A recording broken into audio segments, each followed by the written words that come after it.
నమస్కారం అండి. నా పేరు ఎస్టీజీ వసంతలక్ష్మి.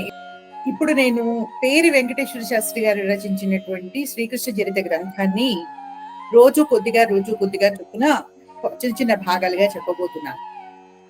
ముందర పేరు వెంకటేశ్వర శాస్త్రి గారి గురించి మనకి కొద్ది పరిచయం కావాలి. ఎందుకంటే వీరు చాలా పాత తరం విద్వాంసులు. వీరి తలుపు పరిచయము అసలు ఇప్పుడు కనీసం 50 ఏళ్ల వయసున్న వాళ్ళకు కూడాను ఎంతమందికి ఉందో ఎంతమందికి లేదో నాకు తెలియదు. అందుకోసం అని చెప్పి ముందర వారి గురించి ఒక సంక్షిప్త పరిచయం చెప్తాను. ఈయన పేరు వెంకటేశ్వర శాస్త్రి గారు విశాఖపట్నం దగ్గర సింహాచల క్షేత్రం దగ్గర పెదనందిపల్లి అనేటువంటి గ్రామంలో విశేషంగా కృష్ణాష్టమి రోజున జన్మించారు. వారి తల్లిదండ్రులు జగన్నాథం గారు, నరసమ్మ గారు. 5 ఏళ్ల వయసులో తండ్రి గారు మరణించారు వారికి. దాంతో పెద్ద తండ్రులు పినతండ్రులు వాటిని 10 సంవత్సరాల వయసు వచ్చే వరకు పెంచారు.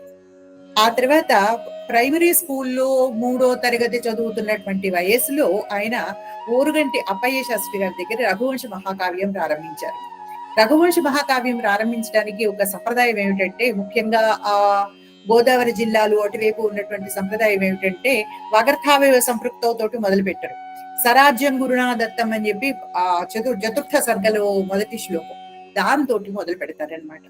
అట్లా ఆ చతుర్థ సర్గ రఘుమహారాజు తాలూకు జైత్రయాత్ర, ఆయన పట్టాభిషేకము, జైత్రయాత్ర దానికి సంబంధించినటువంటి భాగం అది. అక్కడి నుంచి ఆయన కావ్యపాఠం మొదలు పెట్టారు. ఆ తర్వాత కొన్నాళ్లు కావ్యపాఠం, ఒక 5-6 ఏళ్ల పాటు కావ్యపాఠం జరిగిన తర్వాత ఆయన విజయనగరం వెళ్ళారు. విజయనగరంలో మహారాజా సంస్కృత కళాశాలలో అప్పటి ప్రిన్సిపల్, ప్రధానాధ్యాపకులుగా ఉన్నటువంటి వారు తాత రాయుడు శాస్త్రి గారు అనేవారు. అప్పటి పెద్దవాళ్ళందరూ కూడాను రాయుడు శాస్త్రి గారు, తాత రాయుడు శాస్త్రి గారు అనే చెప్పడం. తాత సుబ్బరాయ శాస్త్రి గారు, ఆ తాత సుబ్బరాయ శాస్త్రి గారు, సుబ్రహ్మణ్య శాస్త్రి గారు, రకరకాల పేర్లు. ఆయన దగ్గరికి వెళ్ళారు. అక్కడి నుంచి 14 సంవత్సరాల వయస్సు వచ్చేటంత వరకు అక్కడే వారి దగ్గరే సాహిత్య గ్రంథాలు అవి. అంటే ఆయన రాయుడు శాస్త్రి గారి ఇల్లు ఎలా ఉండేదంటే ఒక గురుకులం లాగా ఉండేది. అక్కడ చదువుకునేటువంటి విద్యార్థులు చాలా మంది వారింట్లోనే ఉంటూ చదువుకోవడం, వారి దగ్గర పాఠం చెప్పించుకుంటూ ఉంటాం. ఇట్లాంటివి అంటే ఈ రకమైన సంప్రదాయం ఒక 70-80 ఏళ్ల క్రితము అందరూ గురువుల దగ్గర ఉంటూ ఉండేదన్నమాట. అట్లా వీరు తాత రాయుడు శాస్త్రి గారి దగ్గర వారింట్లో ఉంటూ చదువుతున్నారు. చదువుకున్న తర్వాత ఏదో కారణం చేత అక్కడి నుంచి వారు కృష్ణా జిల్లాలోని ఆగిరిపల్లి అనేటువంటి ఊరికి వెళ్ళి అక్కడ రాయుడు శాస్త్రి గారి శిష్యులే జయంతి భగీరథ శాస్త్రి గారిని ఆయన దగ్గర సిద్ధాంత కౌముది పాఠం ప్రారంభించారు. కొంత పాఠం అయిన తర్వాత ఇంచుమించుగా తత్పురుష సమాస ప్రకరణం వరకు చదువుకున్న తర్వాత మళ్ళీ అక్కడి నుంచి విజయనగరం వెళ్ళిపోయి రాయుడు శాస్త్రి గారి దగ్గరే ఉండిపోయారు. ఇంకా అక్కడే వ్యాకరణ శాస్త్రం, అలంకార శాస్త్రం అన్ని ఆయన దగ్గరే చదువుకున్నారు. మామూలు యూనివర్సిటీ ఎగ్జామినేషన్స్ అవి పాస్ అయిన తర్వాత అప్పటికి శిరోమణి పరీక్ష అవి ఉండేవి ఆ కాలంలో. తర్వాత కాలంలో విద్యా ప్రవీణ, నేను చదువుకున్నటువంటి విద్యా ప్రవీణ అవి, తర్వాత ఉన్నటువంటివి BAOL ఇలాంటి పరీక్షలు వచ్చినాయి. అప్పుడు శిరోమణి అనేవారు. ఆ వ్యాకరణ శిరోమణి పరీక్ష పాస్ అయ్యారనమాట. మంచి దీంతో మంచి ఉత్తమ శ్రేణిలో పాస్ అయిన తర్వాత అక్కడే విజయనగరం మహారాజా సంస్కృత కళాశాలలోనే అధ్యాపకులుగా ఆయనకు ఉద్యోగం వచ్చింది. ఇంకా దాదాపుగా 40 సంవత్సరాల వయసు వచ్చే వరకు అక్కడే పనిచేసి ఆ తర్వాత ఆగిరిపల్లి లోని మార్కండేయ సంస్కృత కళాశాలకి ప్రిన్సిపల్ గా వెళ్ళారు. ప్రధానాధ్యాపకులుగా అక్కడ పనిచేసి అక్కడి నుంచి మళ్ళీ కొవ్వూరులో కూడా కొంతకాలం వ్యాకరణ అధ్యాపనం చేశారు. విజయనగరం కళాశాలలో పనిచేసేటువంటి కాలంలో ఆయన తాత రాయుడు శాస్త్రి గారు శబ్దేందు శేఖరం అనేటువంటి వ్యాకరణ గ్రంథానికి గురుప్రసాదం అనే పేరుతో వ్యాఖ్యానం రాశారు. కానీ ఈ గురుప్రసాదం అనేటువంటి వ్యాఖ్యానం అసంపూర్ణంగా ఉంది, పూర్తి కాలేదు. దాంతో ఆయన అంటే రాయుడు శాస్త్రి గారు మేబీ అనారోగ్యం వల్ల ఇట్లాంటి కారణాల చేత ఆయన రాయలేకపోయినట్టున్నారు. దాంతో ఆయన ఏం చేశారంటే గురువు గారి తలకు డైరెక్షన్, వారి తలకు మార్గదర్శనంలోనే గురుప్రసాద శేషం అనే పేరుతోటి దాన్ని ఆ వ్యాఖ్యానాన్ని పూరించారు. ఏ భాగాలకి వ్యాఖ్యానం లేదో ఆ భాగాలన్నింటినీ పూరించారు. ఆ తర్వాత నాగేశ భట్టు రాసినటువంటి పరిభాషేందు శేఖరం అనేటువంటి ఇంకొక వ్యాకరణ గ్రంథం. ఈ పరిభాషేందు శేఖర గ్రంథాన్ని కూడాను నాగేశ గూఢార్థ దీపిక అనే పేరుతోటి ఇంకొక వ్యాఖ్యానాన్ని రాశారు. ఈ 2 గ్రంథాలని కూడా ఆంధ్ర యూనివర్సిటీ పబ్లిష్ చేసింది. ఈ రెంటిని కూడాను గురువు గారికి అంకితం ఇచ్చి ఆయన గురు రుణం తీర్చుకున్నారనమాట తాతగారు. ఆ తర్వాత ఇంకా వీరి బిరుదులు సత్కారాల దగ్గరికి వస్తే శ్రీ శ్రీ శ్రీ జగద్గురు శృంగేరి పీఠం వారు వీరికి వ్యాకరణాలంకార అనే బిరుదు ఇచ్చారు.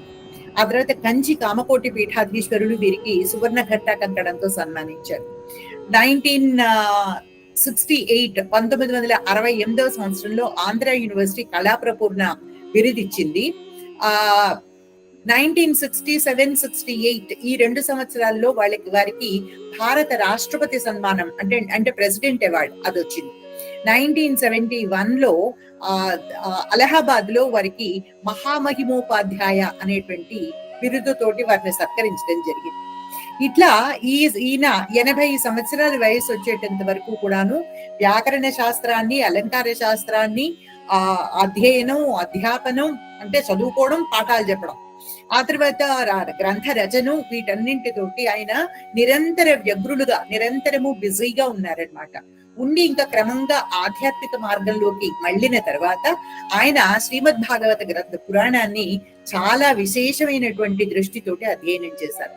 ఆ గ్రంథం చాలా ప్రౌఢంగా ఉంది. చిన్నవాళ్ళకి అంటే బాగా సంస్కృతం రానటువంటి వాళ్ళకి అది గహనంగా ఉంటుంది, వాళ్ళు తెలుసుకోవడం దానికి కష్టం అవుతుంది అనే ఉద్దేశంతో సులభమైన భాషలో, తేలికగా సరళంగా ఉండేటువంటి భాషలో ఈ అద్భుతమైనటువంటి కృష్ణలీలలు అందరికీ చేరాలి అనేటువంటి ఉద్దేశంతో ఆ లీలామానుష విగ్రహుడు, ఆ యదునందరుడి బాలచరితాన్ని సరళమైనటువంటి సంస్కృత భాషలో గద్య రూపంలో, ముఖ్యంగా యథామూలంగా అంటే మూలం ఎలా ఉందో దాన్ని ఏమాత్రం అతిక్రమించకుండా అట్లా రాయాలి అని సంకల్పించుకున్నారన్నమాట. మొదటి భాగాన్ని బలరామకృష్ణుల విద్యాభ్యాసం వరకు అంతవరకు ఉన్నటువంటి గ్రంథాన్ని ప్రథమ ఖండం అనే పేరుతో ప్రచురించారు. ద్వితీయ ఖండం ఉంది, అది ఎక్కడుందో మాకు ఇంతవరకు దొరకలేదు, కానీ దాన్ని కూడా సంపాదించి దాన్ని కూడాను చెప్పడం జరుగుతుంది. అది ఎంతవరకు ఉంది అనేటువంటిది దాని సంగతి తెలియదు మనకి. ఆ తర్వాత పూర్తి వృద్ధాప్యంలో వారు తన జంషెడ్పూర్ లో తమ కుమారుడి దగ్గరే ఉంటూ 1975 జూన్ 25 ఆయన పరమపదాన్ని అలంకరించారు. ఇది తాతగారు పేరి వెంకటేశ్వర శాస్త్రి గారికి సంబంధించినటువంటి సంక్షిప్త పరిచయం. ఇంకా ఇక్కడి నుంచి క్రమంగా రోజు కొంచెం చొప్పున మీకు కృష్ణ చరితం దాని తలుపు ఆ రుచి ఇవ్వడం జరుగుతుంది. చాలా చాలా థ్యాంక్స్ అండి రమ గారు, వసంత గారు, మీ ఇద్దరు చాలా అద్భుతంగా చెప్పారు. రమ గారు, మీరు మీ అక్కగారైన వసంత లక్ష్మి గారి గురించి చాలా చాలా బ్రహ్మాండంగా చెప్పారు, మాకందరికి అర్థమయ్యేలాగా. ఆ సంస్కృతంలో ఆవిడ కాంట్రిబ్యూషన్స్ ఏంటి అనేది మాకు తెలిసిందనమాట. చాలా ధన్యవాదాలండి మీకు. అలాగే వసంత గారు, మీరు పేరి వెంకటేశ్వర శాస్త్రి గారి గురించి చాలా బాగా చెప్పారు. ఆయన కాంట్రిబ్యూషన్స్ ఏంటి, ఆయన ఏ విధంగా ఆ సంస్కృతంలో చిన్నప్పటి నుంచి కృషి చేసి ఆ తర్వాత ఆయన కృషి చేసి ఎలా ఇవన్నీ సాధించి అందరికీ అంటే సంస్కృత విషయంలో ఎలా ఆయన కాంట్రిబ్యూట్ చేశారు అనేది మాకు అర్థమయ్యేలా చెప్పారు. చాలా చాలా సంతోషం ఉంది. ఎక్స్ట్రీమ్లీ సారీ, ఏంటంటే సంస్కృతం సంగతి పక్కన పెడితే తెలుగే మాట్లాడే కాలం పోయింది.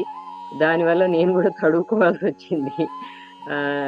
సంస్కృతాన్ని నేర్చుకుంటున్నాను గత కొన్ని సంవత్సరాలుగా. సో హోప్ఫుల్లీ ఫ్యూచర్లో సంస్కృతం చాలా అంటే ముందుకి వచ్చి అది అందరికీ వాడుక భాష లాగా వచ్చి కంప్యూటర్లో ఒక లాంగ్వేజ్ లాగా ఒక మీడియం గా వస్తుంది అని. దట్ ఈస్ అంటే ఇప్పుడు అవకాశాలు ఉన్నాయి కదండి సంస్కృతం చదువుకోవడానికి. ఇది వరకు ప్రత్యేక కళాశాలలే ఉండేవి, యూనివర్సిటీస్ లో ప్రతి చోట అవకాశం ఉంది. ఇప్పుడు సిల్కానంద్ర యూనివర్సిటీలో ఉంది, మాకే కూడా అక్కడే తను హెడ్ ఆఫ్ ద డిపార్ట్మెంట్ సంస్కృతంలో ఉంది కదా. అమెరికాలో ఉన్నా కూడా చదువుకోవచ్చు హాయిగా. పరిశీలన నేను ఆ మాట చెప్పాలి మర్చిపోయాను. నేను ప్రస్తుతం అంటే నేను రిటైర్ అయిపోయిన తర్వాత ప్రస్తుతం యూనివర్సిటీ ఆఫ్ సిల్కానాంధ్రలో సంస్కృత విభాగానికి అధ్యక్షులుగా పనిచేస్తున్నాను. అమెరికాలోనే ఉంది యూనివర్సిటీ. ప్రత్యేకంగా చెప్పుకోవాలి కదా, ప్రత్యేకంగా ఆఫ్టర్ రిటైర్మెంట్ తనకు మంచి అవకాశం లభించింది. ఇప్పుడు మీరు ఆఫ్టర్ రిటైర్మెంట్ చదువుకునే అవకాశం ప్రజలందరికీ లభిస్తుంది. అది కూడా భారతదేశంలో ఉండక్కర్లేదు కదా, బయట కూడా చదువుకోవచ్చు. అన్నిటికన్నా ముందు ఏంటంటే ఫ్యూచర్ జనరేషన్స్ కి సంస్కృతాన్ని ఫార్వర్డ్ చేయడం, అందించడం అనేది చాలా చాలా ఇంపార్టెంట్, ఎసెన్షియల్. కాబట్టి అది ఆ విషయంలో కృషి చేస్తున్నారు. కాబట్టి మీకు అందరికీ చాలా ధన్యవాదాలు. అంతేకాకుండా ఈవిడతోటి నాకు పరిచయం ఏర్పడడం, ఆవిడ అది కూడా ఆ తటస్థించడం అంతా కూడా కృష్ణ పరమాత్ముడి దయ, ఆయన కృపగానే ఆవిడ భావిస్తారనమాట. ఆవిడ కన్నా ఎక్కువ కృష్ణుని ఆరాధించే వాళ్ళని నేను చూడలేదండి ఇప్పటిదాకా నా లైఫ్ లో. ఎందుకంటే ఆవిడ షీ టేక్స్ నో క్రెడిట్. ఏది చెప్పినా ఆయనే చేయిస్తున్నాడు, నేనేదో చేద్దాం అనుకుంటే ఆయన ఇది చేయిస్తున్నాడు నాతోటి అని అంత హంబుల్ గా, అంత చక్కగా కృష్ణ చరిత్రాన్ని ముందుకు తీసుకెళ్లడం అంతా ఆవిడ చేస్తున్నారు దాని గురించి.